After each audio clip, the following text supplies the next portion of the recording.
If you've been watching this channel, you'll know that for the past couple weeks I've been on a historical drama kick. Started off with watching Judas and the Black Messiah over on Netflix, and then last week I watched Too Big to Fail over on HBO Max, and while I was thinking about what historical drama I'd be in the mood for next, I saw a rave review of this one, Death by Lightning, over on Vince Mancini's Substack. Vince Mancini is one of my favorite reviewers, so his Substack is well worth keeping an eye on. I'll give a link in the description down below. But yeah, he's somebody whose opinion I really respect, and he was talking about how great this was. I had never heard of this before, nor the book it's based on. I'll get around to all that in a moment. But I started looking it up, and it did look pretty interesting. So this is a mini-series, so it's 4 episodes in total, each episode about an hour long, released on Netflix. I think they're calling it a limited series. I was a little bit unsure if I wanted to commit time to a whole series. I mean, a movie is one thing, a series is another. But then I figured, well, what's really the difference between a 4-hour mini-series and 2 movies? It's essentially just like watching 2 movies, or by like watching one long epic. So I've watched this over the past 4 days, and then here I am with my review. So yes, where to start? This is a dramedy, so kind of a drama and comedy, based on the book Destiny of the Republic by Candice Millard, which I have not read and had not heard about, but in his review, Vince Mancini mentioned that he was also a big fan of the book. And apparently, I completely missed this book. It came out about 15 years ago. But apparently a lot of people have high praise for this book, including my mother, who, when I was discussing this Netflix series with her, it turns out that she had a copy. So I flipped through it. It does look very readable. My interest is definitely peaked now after watching this mini-series based on it. And I will be reading this book sometime in the near future, I think. And so I'll come back with a review of this book once I've finished it. But anyways, the book and the mini-series are based on the assassination of President James Garfield. President James Garfield is one of those little historical tidbits that I latched onto at a young age. He was one of, I believe, only 4 presidents to be assassinated. Am I remembering that right? Lincoln, Garfield, McKinley, and Kennedy. And he also was, I guess, part of this interesting little historical coincidence we have in America where every 20 years the president who is elected in the election dies in office, sometimes referred as to the Curse of Tecumseh, which stayed steady up until Reagan. I was interested in history as a kid. I was a history major in college. And so those little factoids stuck in my head. But I never really bothered to research this other than what we learn in high school, which is that he was killed by a disappointed office seeker. I probably shouldn't mention this because it's a little bit silly, but I guess I will anyways. The fact that he was named Garfield always seemed funny to me and my schoolmates. And of course, I grew up in the 80s when Garfield was at peak popularity. Before the cartoon cat Garfield came out, I imagine people had an entirely different reaction, right? So, people who were learning about this tidbit of American history in the early 1970s would probably have found nothing odd at all about the name Garfield, right? And I think Garfield is past his peak cultural relevance now, but is still largely recognizable, right? So I imagine school kids today still chuckle a little bit when they hear the name President Garfield.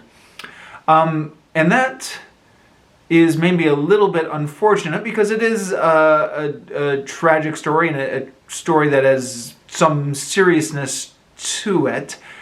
But there it is. There it is. Because Jim Davis decided to name his cat Garfield. This ever since then, this presidential assassination has seemed a little bit ridiculous. But on the subject of this seeming to be a little bit silly, the miniseries has decided to play this up a little bit for laughs, making it not so much a historical drama as Vince Mancini put it, a dramedy. So combining comedy and drama. I don't think that was in the original source material, the popular history on which this miniseries is based, although again, once I read this and have absorbed this, I'll report back later with my impressions of this book.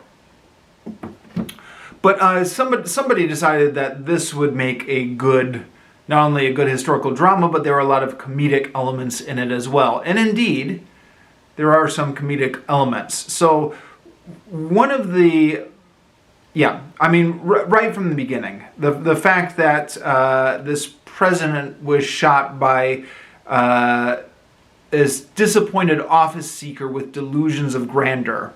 So like the whole course of history just hinged because there was this crazy little man who thought he'd been promised an office appointment that nobody had ever promised him, but he was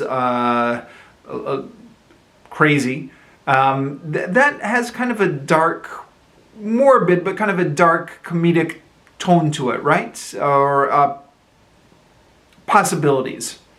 So there's that element of it, and the miniseries, and I believe they again get this from the book, follows the path of both of them. So we're following the path of Garfield as he goes through the 1980 election and becomes president, and through the early days of his presidency. He didn't last long. He didn't even last a full year, but he lasted some few months, and he had some interesting political battles in those few months, which this miniseries dramatizes. But we're also following Charles Godot. I think I'm pronouncing that right. The man who will eventually shoot Garfield, and he has delusions of grandeur as he bounces from one scam to the next, and there is comedic potential in his just kind of constant, shameless attempts to scam people, and his constant belief that he is more important than he really is. Now, it's the humor potential is there. At the same time, it's what's the word I want to use? It's maybe not a nice humor. You are essentially laughing at somebody's mental illness. And there's a tragedy here just as much as there's a comedy. But it's being played for its ridiculous aspects and its comedic aspects for the most part in this miniseries. Now, in addition to all that, it turns out that the way Garfield got nominated for the presidential ticket in 1880 is comedic potential in and of itself. So, and this is all perfectly dramatized in the opening episode. He is supposed to be giving the nominating speech for another guy. I believe his name was John Sherman, if I'm remembering right. He was the younger brother of General Sherman from the Civil War. And Garfield goes up and he gives a speech that's so good that he ends up getting the nomination instead of the guy he was intending to nominate. Now, a trip over to Wikipedia reveals that it looks like there's been some debate exactly what Garfield's intentions were all along. As somebody says in the miniseries, nobody gives a speech that good unless he's angling for the presidency himself. But in real life, Garfield did try to deny the vote. So people were casting their nomination votes for Garfield. And he said, point of order, you can't nominate somebody who doesn't want to be nominated. And that point of order ends up getting rejected by the chair at the convention. And that is, again, replicated in the miniseries. So this ridiculous scene where poor Garfield is trying to nominate somebody else, gives a speech that's just a little bit too good, and then ends up getting the nomination himself, even though he is trying so hard to tell people not to vote for him. And part of the reason he gets that nomination is because there's a deadlock between two other candidates, which after numerous votes to try and resolve this deadlock, the votes swing over to Garfield. So there was a third factor in there. But it's just a ridiculous scenario, more or less straight out of history, that this miniseries is able to milk for some good comedy. Now, I said more or less straight out of real history because a trip over to Wikipedia does indeed show that some dramatic license is being taken. So, the miniseries portrays Garfield as coming straight off of his farm to go give this speech, having been retired from politics, and launching completely from obscurity into the national spotlight just on the strength of this one speech overnight, becoming an overnight sensation. According to Wikipedia, it looks like he had actually been steadily involved in politics all throughout these years. So that's the first thing I caught, which wasn't quite as the miniseries portrays it. And then as you go through the miniseries, there are a lot more things that are not exactly as the miniseries portrays it. So I'm not going to go through all of them because it would be a long list, and I'm not an expert on this. I'm just somebody who was looking at Wikipedia, so there would be no point appointing myself as the historical expert on this period or something like that. But suffice it to say, as you're watching this miniseries, you go through and you see a lot of things, and you're like, oh wow, did that really happen? And then you go to Wikipedia and you're like, oh okay. That didn't really happen.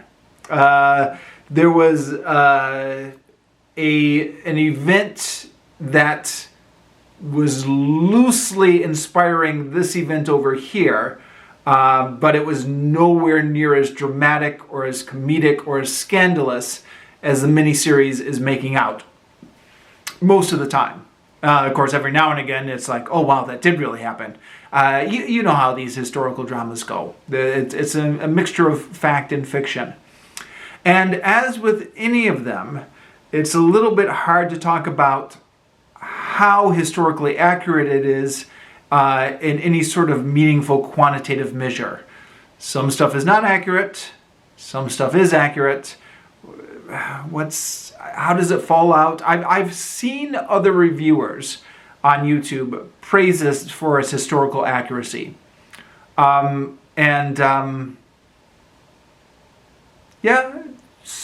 stuff is accurate.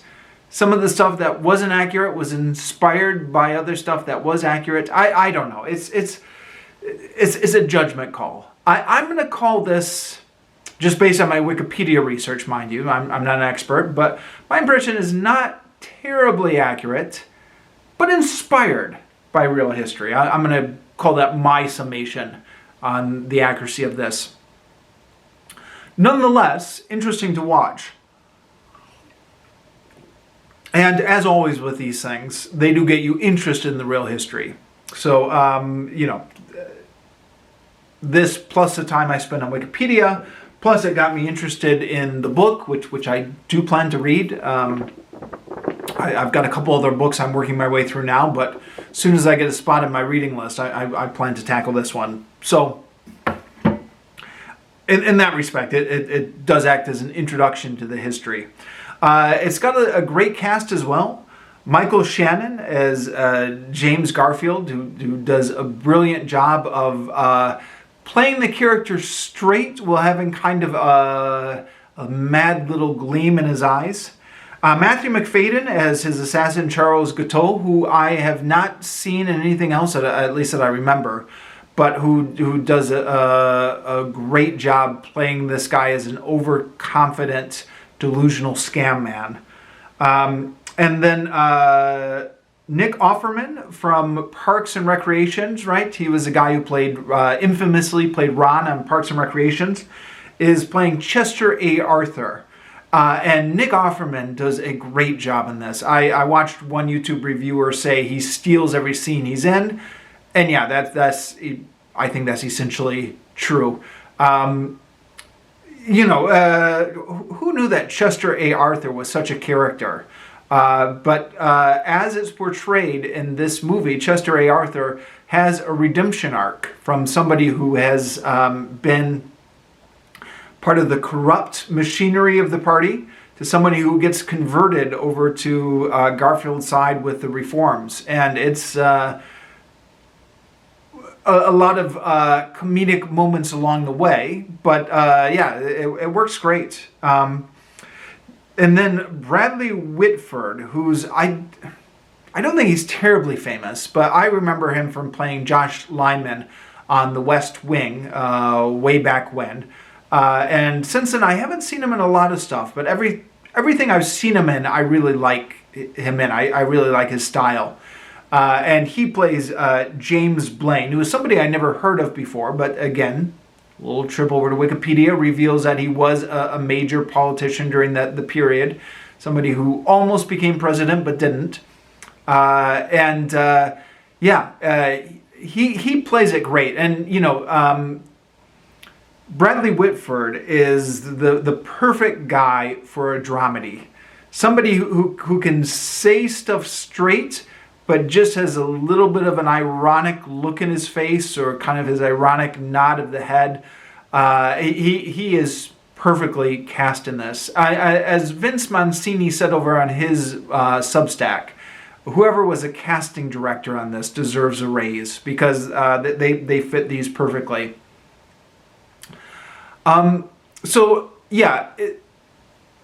If you're like me, somebody who learned just the bare outlines of this in American history in high school, all that you know is that Garfield is famous for being one of only 4 presidents who were assassinated in office, and that's it. But it's interesting.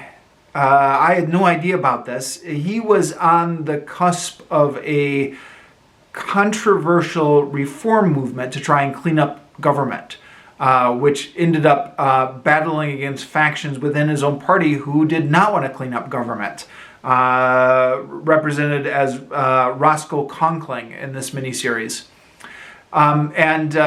He got shot a few months into his presidency, so he did not get to finish the job. But it was there were a lot of interesting political shenanigans going on, and the miniseries dramatizes them again to humorous effect, somewhat exaggerating some incidents for the humor. You can do your own research on Wikipedia as you watch this miniseries. But it's interesting and it's humorous and it's well done. The problem, though, is we all know that this is ultimately going into tragedy.